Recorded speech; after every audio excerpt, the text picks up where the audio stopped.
Hello friends, welcome back to my channel Katha Manthan. और आज हम लोग आईएससी इकोनॉमिक्स क्लास 12 का चैप्टर 6, 9, 10, 11 का पार्ट 8 शुरू करने जा रहे हैं, जिसमें हम लोग प्रोड्यूसर्स इक्विलिब्रियम पढ़ेंगे। आप लोग देख रहे हैं 95+ series. So let's start with producer equilibrium chapter 10। तो आज हम लोग पढ़ेंगे प्रोड्यूसर्स इक्विलिब्रियम। तो प्रोड्यूसर्स इक्विलिब्रियम जो है ना, वो बेसिकली हम लोग का चैप्टर 10 कवर करता है। तो ये आपका हम लोग कह सकते हैं कि हम लोग चैप्टर 10 करने वाले हैं आईएससी इकोनॉमिक्स क्लास 12 का, दैट इज प्रोड्यूसर्स इक्विलिब्रियम। तो अभी तक हम लोग ने मार्केट क्या होता है, इक्विलिब्रियम क्या होता है, प्राइसेस क्या होता है, सप्लाई डिमांड, फिर उन लोग के चेंजेस, और फिर उन लोग की सिमिलैरिटीज़, फिर monopoly market, duopoly market, oligopoly market, और फिर सारे टाइप्स के मार्केट परफेक्टली कम्पिटिटिव, इनपरफेक्टली कम्पिटिटिव, सब कुछ और उनके टाइप्स पढ़ चुके हैं। होप आप लोग को वो चीज़ समझ में आई होगी। और अगर आप लोग को किसी भी चीज़ में डाउट है तो आप लोग प्लीज़ मुझसे कमेंट करके पूछ लीजिएगा, क्योंकि मैं आप लोग को शुरू से ये चैप्टर जब से मैंने शुरू किया है, मैं आप लोग को एक ही बात बोल रही हूँ कि ये चैप्टर कवर करता है 30 to 40 marks in your ISC, and it is very important chapter. So ये चैप्टर पे आप लोग थोड़ा ध्यान दीजिए और ये वाला चैप्टर अच्छे से पढ़िए। तो आज भी जो हम लोग पढ़ने जा रहे हैं प्रोड्यूसर्स इक्विलिब्रियम, ये चैप्टर 10 को पूरा कवर करता है, और ये बहुत ज़्यादा इंपॉर्टेंट चैप्टर है आपका आईएससी के लिए। और ये काफ़ी ईजी भी है, कुछ हार्ड नहीं है अगर आपको इसका लॉजिक समझ में आ गया तो। So let's start producers equilibrium. तो प्रोड्यूसर्स इक्विलिब्रियम या profit maximisation is the main aim of the producer. He determine this with the help of two approaches, that is TR&TC approach, MR&MC approach. तो producers equilibrium या फिर profit maxim, एक producer, मान लीजिए कि आप एक प्रोड्यूसर है, तो आप लोग अगर कोई कमोडिटी प्रोड्यूस करेंगे तो आप लोग का मेन मोटिव क्या होगा कि मैक्सिमम से मैक्सिमम प्रॉफिट आप लोग गेन करें। मान लीजिए कि आप लोग का चॉकलेट का फैक्ट्री है, आप लोग ने 2 रुपीज़ का चॉकलेट बनाया और वो मार्केट में निकाला, और वो चॉकलेट लोग खा रहे हैं, तो आप लोग को एक तो कंज्यूमर लोग के अंदर क्या आना चाहिए कि मेरे को 2 रुपीज़ का सेटिस्फैक्शन तो मिलना चाहिए, लेकिन 2 रुपीज़ से ज़्यादा भी सेटिस्फैक्शन मिलना चाहिए, लेकिन एटलीस्ट 2 रुपीज़ का सेटिस्फैक्शन मिलना चाहिए। तो आप लोग का क्या होगा कि आप लोग को अगर वो चॉकलेट बनाने में 1 रुपये लगा है तो 1 रुपये तो आप लोग का प्रॉफिट होगा, लेकिन आप लोग चाहते हो उससे भी ज़्यादा प्रॉफिट कमाए, उसको कम कॉस्ट में दे करके अच्छा से अच्छा आप लोग प्रॉफिट कमा सके, प्रॉफिट को मैक्सिमाइज कर सके। और ये प्रोड्यूसर कैसे कर पाता है? ये प्रोड्यूसर प्रॉफिट मैक्सिमाइजेशन 2 अप्रोच से कर पाता है, और वो 2 अप्रोच क्या है? TR&TC approach, that means total revenue and total cost approach, and MR&MC approach, that is marginal revenue and marginal cost approach. अब ये दोनों अप्रोच होता क्या है, ये हम लोग पढ़ते हैं। TR&TC approach, the producers maximize its profit where the gap between TR&TC is maximum। अब प्रोड्यूसर मैक्सिमाइज कहाँ करता है अपना प्रॉफिट? वो वहाँ पे करता है अपना प्रॉफिट मैक्सिमाइज जहाँ पे वो देखता है कि TR और TC के बीच में गैप है। क्यों वो वहाँ पे करते हैं, अभी हम लोग आपको समझाएंगे। पहले ये देख लीजिए, ये डायग्राम, इधर हम लोग वर्टिकली TR और TC को मेजर कर रहे हैं और हॉरिजॉन्टली आउटपुट को मेजर कर रहे हैं। ये हमारा TR का कर्व है और ये हमारा TC का कर्व है। तो यहाँ पे क्या हो रहा है ना, यहाँ पे 2 ठो इक्विलिब्रियम पॉइंट है। यहाँ पे हम लोग ने एक टेंजेंट बनाया जो ऐसे करके जा रहा है, ठीक है ना। तो पहले वो जो पहले वाले इक्विलिब्रियम पे टच कर रहा है वो है हम लोग का BEP, और BEP हम लोग का क्या होता है? तो BEP हम लोग का क्या होता है? ब्रेकेबल पॉइंट होता है। वो क्या होता है वो भी हम लोग आगे पढ़ेंगे। और जो हम लोग फिर देख रहे हैं कि बीच में हम लोग का एक जगह गैप आ रहा है, वो गैप ही हम लोग का प्रॉफिट मैक्सिमाइजेशन होता है, that is from point A two point B। अब शुरू से पढ़ते हैं। From the above diagram, cost and revenue is measured on vertical axis and output on horizontal axis. तो हम लोग TR और TC कहाँ मेजर कर रहे हैं? दैट मीन्स कॉस्ट और रेवेन्यू हम लोग मेजर कर रहे हैं वर्टिकली, और आउटपुट हम लोग मेजर कर रहे हैं horizontally. Initially before point E and after point E2 we see that TC curve is greater than TR curve.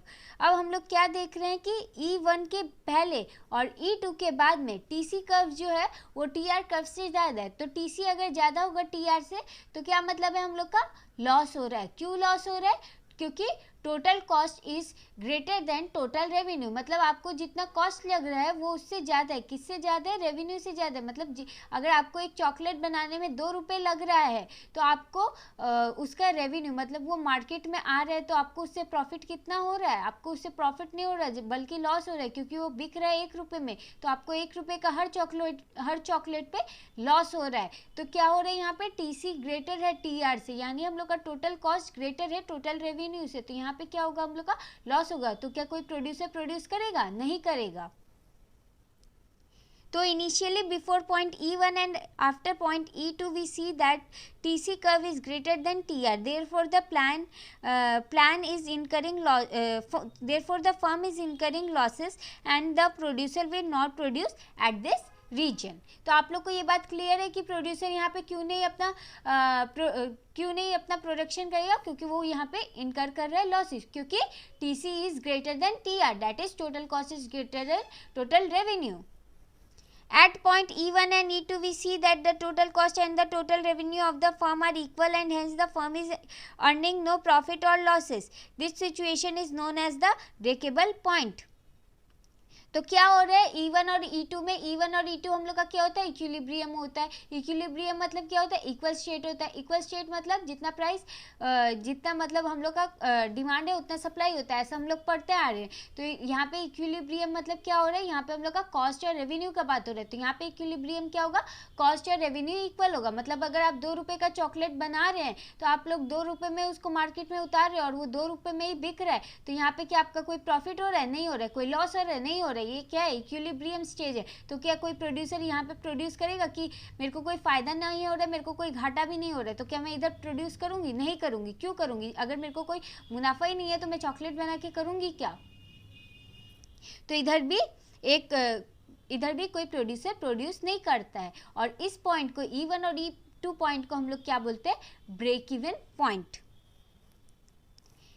This means that if the firm operates between E1 and E2, then at any point the firm will earn profits. However, the producer's target is to maximize his profit. तो हम लोग देख रहे हैं E1 के बाद और E2 के पहले अगर प्रोड्यूसर कहीं भी प्रोड्यूस करेगा तो उसको प्रॉफिट मिलेगा. लेकिन हम लोग का मोटिव तो प्रॉफिट कमाना नहीं है. हम लोग का मोटिव क्या है? हम लोग का मोटिव है कि हम लोग प्रॉफिट को ज़्यादा से ज़्यादा कैसे कमा सके. तो ज़्यादा से ज़्यादा कैसे कमाएंगे वो देखते हैं हम लोग कि हम लोग क्या करेंगे.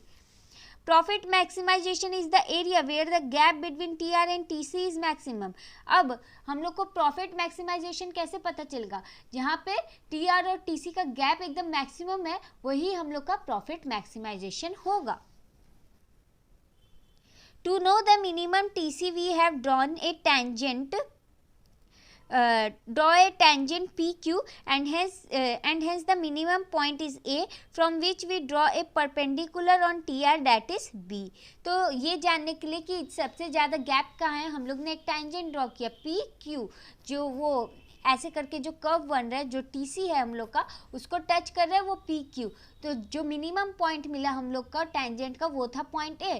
वहाँ से हम लोग ने एक परपेंडिकुलर खींचा, पॉइंट B हम लोग को मिला. तो वो जो सबसे ज़्यादा गैप वाला एरिया है AB का वही हम लोग का प्रॉफिट मैक्सिमाइजेशन का एरिया है. This gap AB is the maximum gap which is known as the maximized profit. और ये जो गैप है AB का ये मैक्सिमम गैप है हम लोग का TR और TC के बीच में और इसी को हम लोग मैक्सिमम प्रॉफिट कहते हैं. Any area after or before AB result to lower profits. अब AB के आगे या पीछे अगर प्रोड्यूसर कहीं पे भी प्रोड्यूस करेगा तो उसको प्रॉफिट तो होगा, लेकिन AB के जितना प्रॉफिट नहीं होगा. मतलब AB अगर वो ए बी वाले जगह पे प्रोड्यूस करेगा तो उसको सबसे ज़्यादा प्रॉफिट होगा। अगर वो ए बी के आगे या ए बी के पीछे करेगा उसे प्रॉफिट तो होगा लेकिन उतना नहीं होगा। होप आप लोग को T R and T C approach समझ में आया होगा। नेक्स्ट क्लास में हम लोग M R and M C approach करेंगे। और अगर आप लोग को कोई भी डाउट है रिलेटेड टू दिस चैप्टर और any other chapter of class 11 and 12 of economics, commerce and accounts, तो आप लोग मुझसे कमेंट सेक्शन में पूछ सकते हैं। आप लोग को उसका आंसर मिल जाएगा। और आप लोग ने काफ़ी कमेंट करके मुझसे पूछा है कि आप लोग को मेरे काफ़ी सारे वीडियोस नहीं मिल रहे, तो आप लोग प्लीज़ मेरे चैनल कथा मंथन पे जाकर के विजिट कीजिए। वहाँ पे प्लेलिस्ट पे सर्च कीजिए ISC economics class 11, ISC economics class 12, ISC commerce class 11, ISC commerce class 12, ISC accounts class 11, ISC accounts class 12 करके तो आप लोग को मिल जाएगा। और अगर आप लोग को इसका इंपॉर्टेंट नोट्स या वो क्वेश्चन आंसर चाहिए जो आईएससी में आता है और आ चुका है, तो वो क्वेश्चन आंसर मैं अपने ब्लॉग में लिखती हूँ, वो नोट्स मैं अपने ब्लॉग में लिखती हूँ, जिसका लिंक मैं डिस्क्रिप्शन बॉक्स में दे दूँगी। आप लोग प्लीज़ जाके विजिट कर लीजिएगा, वो आप लोग को बहुत ज़्यादा हेल्पफुल होगा।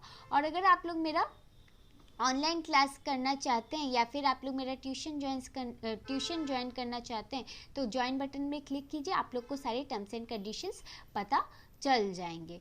और अगर आप लोग को आईएससी इकोनॉमिक्स, कॉमर्स, अकाउंट्स और जेई नीट और क्लास 10, 11, 12 के साइंस, आर्ट्स या कॉमर्स से रिलेटेड कुछ भी चाहिए और हायर स्टडीज से भी रिलेटेड कुछ चाहिए, तो आप लोग मेरे दूसरे चैनल कथा मंथन 2.0 पे जा करके उसके प्लेलिस्ट में सर्च कीजिए इम्पॉर्टेंट एमसीक्यूज करके for class 11, 12 economics, commerce, account, JEE NEET, ऐसे करके आप लोग सर्च कीजिए, आप लोग को मिल जाएगा।